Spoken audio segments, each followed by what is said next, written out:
Thank you. Thank you everyone for coming. So yeah, I'll be talking about minoritized ethnicities and inclusive floodscapes in How. And I chose How because it's a very high flood risk area. Also, the landscape is changing, floodscape is changing quickly. So that's what I'm going to talk about today.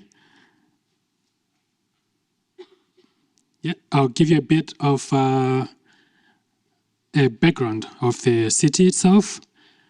As you can see from that picture, that was a 2007 flood, and that's how it looked like, and it was really, really bad.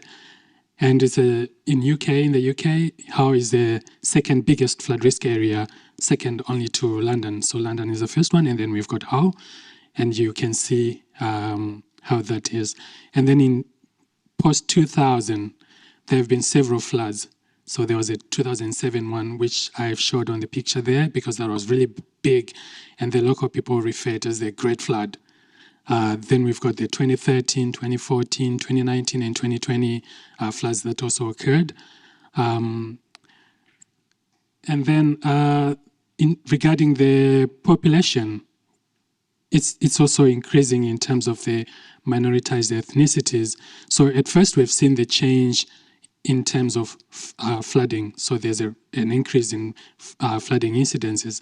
And then now we've got an increase in minoritized ethnicities. And you can see in 2001, there was 3.6%. And in 2021, 16.1%, which is a massive increase there. So when you look at the two, I think about, is the policy and practice adapting to the change that's happening in terms of the minoritized communities. I'll give you a bit of an idea of the floodscape itself. So when you look at the red, you see the red area, that's the boundary of the city. And then the purple area shows the watershed. So 98% of the city is at risk of flooding.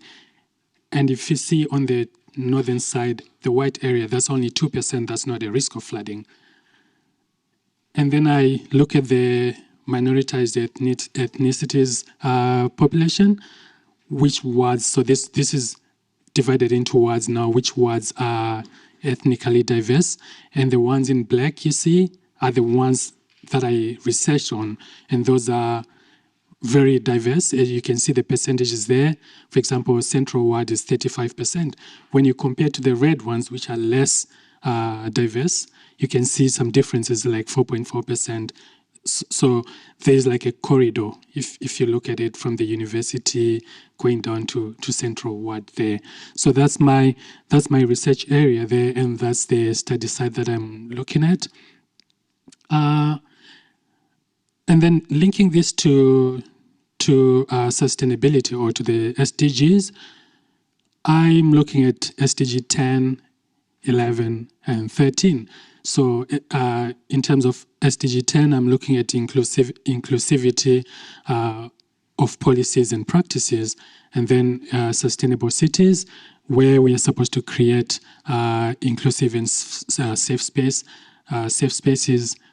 in cities and in communities. Then also the third one is recognizing the urgency of tackling climate change. So those are the three main SDGs that link directly to my research. Then I'll move on to the data collection methods that I used. I used 6 of them. So I did some walking interviews. Then I played serious games with communities in How. And within those serious games, I would have discussions, and then I would have in-game logs where I wrote down whatever people were saying, like wrote notes down, and then have debrief interviews after the games. And then also post-game surveys, ask them how they felt or what they thought about the game or flood risk management in the city, and also some virtual interviews with local authorities. So in terms of the participants, or the period that I did my research, that was last year, January to February 2023, and I engaged several participants from flood risk management authorities.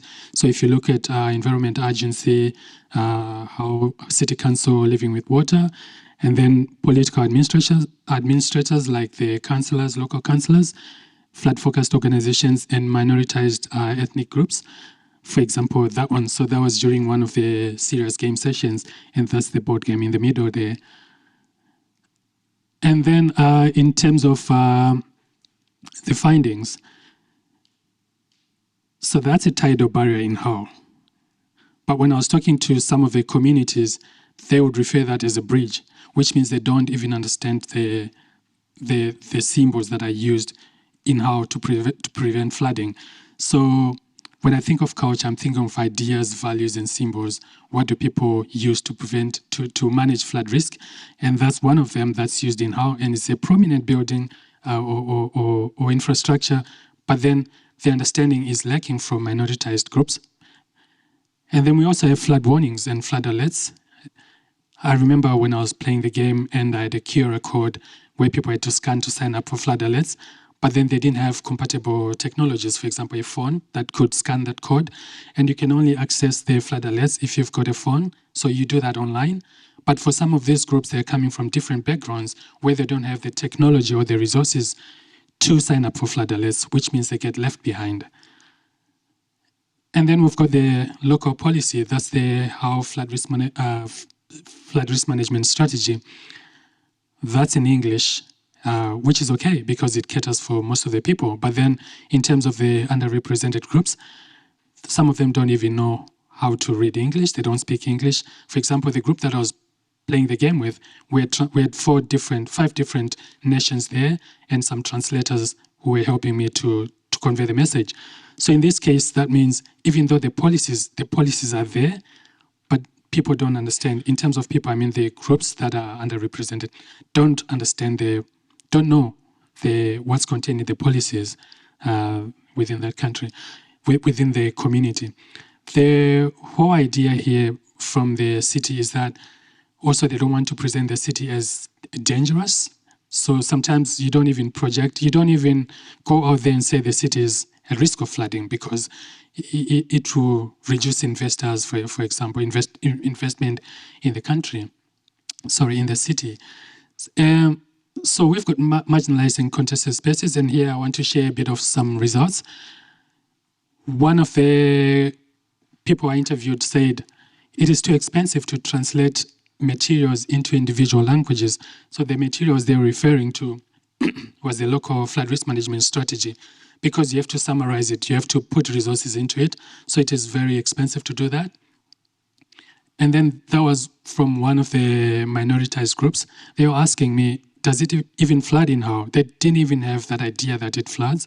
So sometimes we've got groups that are within the city who don't even know that the city is at risk of flooding, which is a key issue, because knowledge is key to prevent flood risk.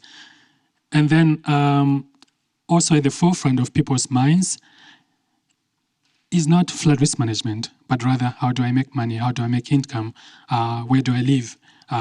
So those were some of the issues that they wrote, and center to everything is income. Flood risk management is not even part of their thinking. So what should happen then when we think of SDGs and flood risk management in that type of changing floodScape? It's important to have accessible policies. It's important to have inclusive flood risk management approaches. For example, the serious gaming that I used. And then it's important to share the knowledge with communities who don't know the culture and practices of that new area that they are in. Eventually, that's the process of empowering them, and we've got an informed, they make informed decisions and investment towards flood risk management. So to conclude my talk, I said the local flood risk management culture in the city currently is disempowering the minoritized groups because they don't really understand anything about flooding. They do have some things that they see, but they don't understand them a lot. So it's important to empower them, increase flood risk management knowledge, and that will help to increase house flood resilience. And we can use community engagement approaches like serious gaming, for example, because it's easy to engage in complex discussions when you use such methods or such approaches. And the call for this talk is for a transformative shift in urban flood resilience or management for a safe and inclusive city. And that directly links to SDG 10, 11, and 13. Thank you.